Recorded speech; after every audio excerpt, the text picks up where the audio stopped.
Hello and welcome back to Boxing Bots Unleashed. Sorry for my prolonged hiatus. I was writing my final exams, but now that I'm officially done with them and graduated, I hope to produce more boxing content for you guys. And starting this Sunday, expect weekly boxing news videos where I cover a variety of topics, upcoming fights, and changes in the divisional rankings. So without further ado, let's get into this video. The current 2024 welterweight division has changed massively just in a year's time. We've seen the departure of its notable names such as Virgil Ortiz Jr. and Terence Crawford, and the long disappearance of former unified welterweight champion Errol Spence Jr. But today's welterweight division has seen the emergence of a new force of welterweight, a new era, being Imantas Stanionis, Jaron Ennis, Brian Norman Jr., and Mario Barrios. But interestingly enough, all these champions have been elevated to positions, never facing another champion to obtain their belts. But today we're going to be breaking down this division, seeing how each champion walks around and the potential fight that could be had, and seeing what could be lying ahead in the 2025 and 2026 years to come for the welterweight division. So without further ado, let's get started. Currently, the welterweight division has 4 champions, but no Ring Magazine or lineal champion. Starting off with the first champion and the most notable one for modern audiences, we have the reigning IBF champion, Jaron Boots Ennis, who got his title after having an interim bout with Karen Chukadzian on the 7th of January 2023, where he would obtain the IBF interim belt by a boring yet unanimous decision. He would then later defend this interim title against hard-hitting Venezuelan Roman Villa, showing good chins and skills to secure an astounding 10th round KO. Later, we would have history made between Errol Spence Jr. and Terence Crawford for Undisputed. And here we saw Terence Crawford prove that he was at the peak of his division, knocking out and dominating Spence throughout the entire fight. But since this fight had a contractual agreement to have a rematch clause, both parties would be stuck in negotiations, where unfortunately the IBF decided to strip Terence Crawford and elevate Jaron Ennis to become the full IBF welterweight champion. Once he became full IBF welterweight champion, he would be mandated to face Cody Crowley, but due to Ennis's management problems and the PBC's lack of interest in bidding for the fight he had, he would be stuck in contractual limbo, unable to fight or even do anything. But luckily enough, he was able to break away from his previous promoter and manager and sign with Eddie Hunt's Matchroom, where the fight would be successfully bid for and set to take place in his hometown of Philadelphia. But unfortunately, Crowley would suffer an injury, pulling him out of the fight. But that is when top welterweight contender and veteran David Avanesian stepped to the plate to face Jaron Ennis. The fight would be proven to be at least more better than expected, as Avanesian tried all he could to at least slow down the young champion, but Ennis proved his skill caliber and was able to stop the tough Avanesian. After his first successful title defense, he would be mandated to face his previous opponent, Karen Chukadzian, where they were sent to purse bid, where Matchroom would somehow lose the purse bid due to Karen Chukadzian's surprising backing by his promoter.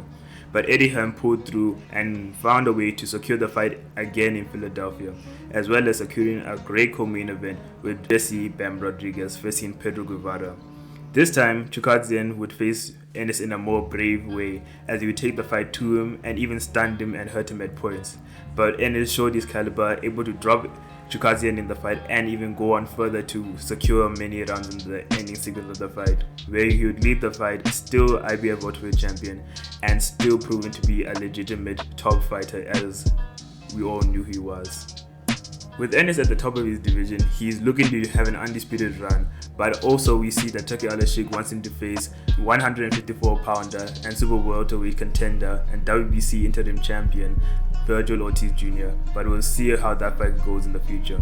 Now we move on to our next welterweight champion, and that is newly elevated WBC welterweight champion Mario Barrios. Mario Barrios has successfully revived his career after a knockout loss to 2-division champion Gervonta Tank Davis, where he would turn around and fight a returning Keith Thurman after a long layoff, where he put up a good effort but still lost an unanimous decision to the former unified welterweight champion. He would stay at the welterweight division and secure a WBC Continental Americas title from Giovanni Santiago, and eventually would be called up to the plate to snatch the WBC interim title from old champion and former top welterweight Yordenis Ugas, coming off a loss to Errol Spence more than a year ago.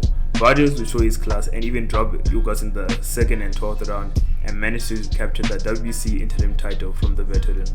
He would go on to make his first defense of the interim title against Fabian Maidana, where he looked unimpressive but secured a clear unanimous decision. Eventually, he would make the biggest first of his career against Abel Ramos on the undercard of Jake Paul vs Mike Tyson, where he would make his first defense of his WC welterweight title as he would be elevated to that position. In the beginning portions of the fight, he looked great and secured a clean knockdown using his solid fundamentals and great jab. But he would not stay strong for long though, as he would eventually get dropped by Ramos and even wobbled at multiple points throughout the fight. But Barrios showed his great heart and grit and able to fight back against Abel Ramos. And even though he secured a split decision draw, I felt like he did just enough to win. But even with this showing, it's not a good look for Barrios, as his past two performances have not really shown much except that he has a good heart. And he looks to be the easiest guy to get a title off, as he is being haunted by other welterweights looking for an easy title shot. But we will talk about that later in the video. Now we move on to newly elevated WBO welterweight champion Brian Norman Jr. Initially, he wasn't even in the welterweight picture, as he was only in the WBO rankings relatively highly. But he would be caught up to the plate when Giovanni Santillán beat down Alexis Rocha to capture the WBO NABO belt, securing a number 1 position, and would later fight for the vacant WBO interim title against Brian Norman Jr., as they called him up for Giovanni Santillán's homecoming fight. But Brian Norman didn't stay down, as he would take the fight to the tough Mexican fighter, who, even though incurring pressure, Brian Norman showed grit and his inside game and was able to drop and brutalize Giovanni Santillán at where he was good at. Even in this bout, Brian Norman showed world-level skills and even experience, as he was able to fight off the ropes well and able to dominate with a good uppercut. He was eventually able to drop Santillán twice in the 10th round before securing a highlight reel brutal knockout of him, making his name known throughout the boxing hemisphere. After Crawford vacated his titles to move up to the super welterweight division, he would be elevated to full WBO welterweight champion.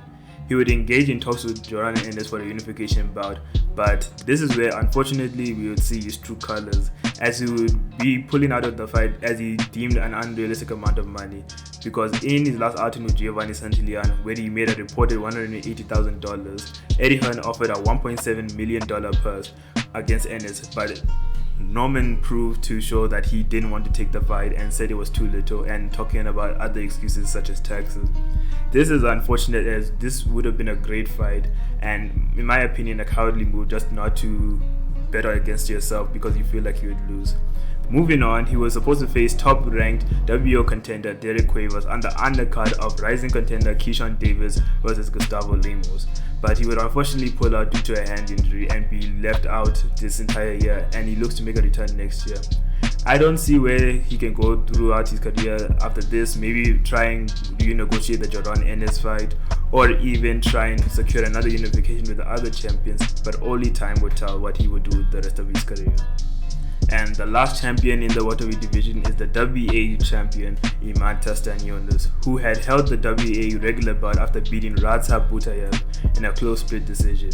He wouldn't fight the entirety of 2023 due to constant negotiations with Virgil Ortiz to unify their WBA belts, but with Virgil Ortiz's sickness and constant pulling out, it made it tough for him to even secure a fight here.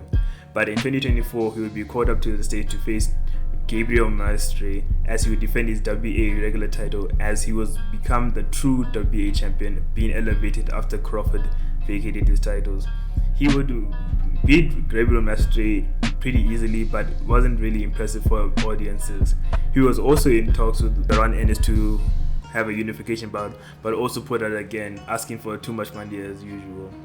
So I don't know what these guys will do now, because Joran Ennis is clearly the top guy in the division with the most money and backing, especially with Turki Al-Ashik and Eddie Hearn. But hopefully these divisional champions realize that the current boxing climate doesn't have room for people like them constantly not pursuing the greatest fights. And now that we have the background for all our welterweight champions, we can move on to the top contenders of the division. Although the welterweight division has made its couple of changes, it still has many great fighters that can come up here and prove themselves on the world title stage. So starting with a rising contender, ranked 3rd in the WBO, 3rd in the IBF, 4th in the WC, and 4th in the WA, we have Jin Sasaki. Some of you may recognize him from Naoya Inoue's undercards, where he can mostly be found fighting regionally ranked fighters in their respective divisions. He is currently a top welterweight and is in the Ring Top 10 magazine welterweight rankings. I see great potential in him as he makes use of solid fundamentals and good aggression to take care of his opponents. He's made a successful tenure at this division and can hope to secure a fight with the top 10 welterweights in the future and potentially a title shot against any of the champions. Next up, we have former WBO NABO titleist Giovanni Santillán, who is making his comeback against Ghana's own Frederick Lawson, who is coming off 2 stoppage losses against one of the super welterweights, Virgil Ortiz, and welterweight Alexis Rocha. Giovanni Santillán has an exciting pressure style, making use of a high guard to walk down his opponents and put on an attack. He is coming off his devastating loss to our WBO champion Brian Norman Jr., but still holds a high rank in the WC, as in he's number 10 in the WC ranking. So maybe he can rebuild his career through the WC and potentially face Mario Barrios if he still holds that title. Next contender in the welterweight division is previously mentioned Alexis Rocha, who is coming back off his loss against Santillán against Frederick Lawson, making him retire in his corner in the 7th. He is currently ranked 9th in the WBC, 2 in the WBO, and 7th in the IBF. He can come back and challenge for the WBO bout or work his way through the IBF route, as the IBF are more stricter on mandatories and more guarantees him to either get a step-aside deal or the title shot that he's always wanted. And lastly, we have an unknown but top and upcoming fighter, Shakram Gayasov. He is a silver medalist in the Rio de Janeiro Olympics and had previously beat WBA welterweight champion Imantas Stanionis. He's ranked number 1 in the WBA, 7th in the WC, 8th in the IBF, and 1st in the WBO. He has access to any of those 2 titles in the division, and even then I feel like he can go the WBA route, as he's been rumored that he would face Imantas Stanionis in the future in a mandatory bout. He makes use of a tricky style, using his counters and devastating inside combos to break down and beat his opponents. If he's mandated against either WBA and WBO welterweight champions, I see him giving them a tough time or even potentially beating them to become a new force in the division. Now that we have seen our up and coming contenders, let's go through the future of the division and how many fights can be made in the future in my personal view in 2025 and 2026. In the future, I hope to see a unification bout between Jaron Ennis and Imantas Stanionis, as Imantas Stanionis is looking to forgo his mandatory title defense against Gayasov and potentially face Jaron Ennis in a unification bout where he looks to make more money.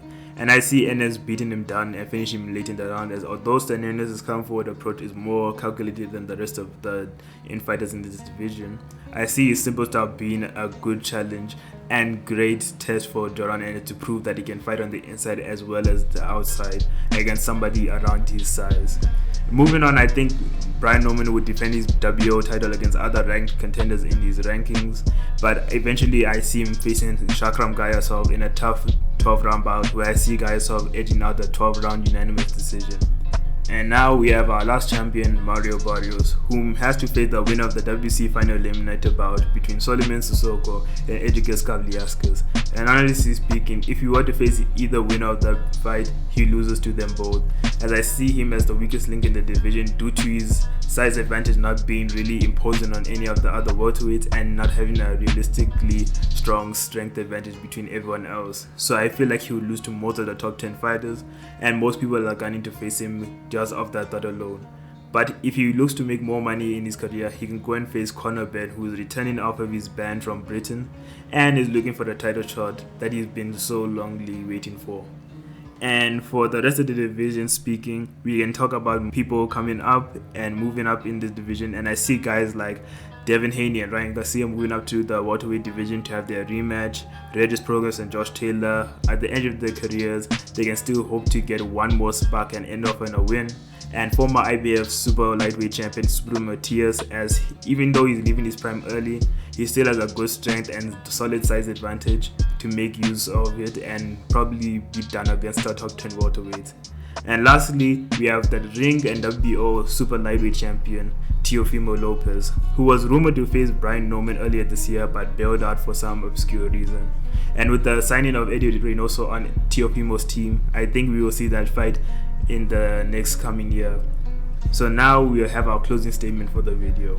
The welterweight division has been shaken up by the departure of its biggest stars and the arrival of new bright talent. And we already have seen some signs of problems emerging from the division, such as ducking and politics. But I feel like with the intervention of Turki Al-Sheikh and the growing consensus between fight fans that we won't tolerate the wait for some mediocre or even decent fights, just on the hope that both fighters get absorbent amounts of money and an overpriced pay-per-view. I feel like those fights will be forced to be made. And this division can produce super stellar fights and potential fights of the year, because I see Ennis and Norman being a fight of the year, or Stan Jonas and Ennis being a fight of the year. But it's been your boy Boxing Bots Unleashed, and I'll see you guys next round.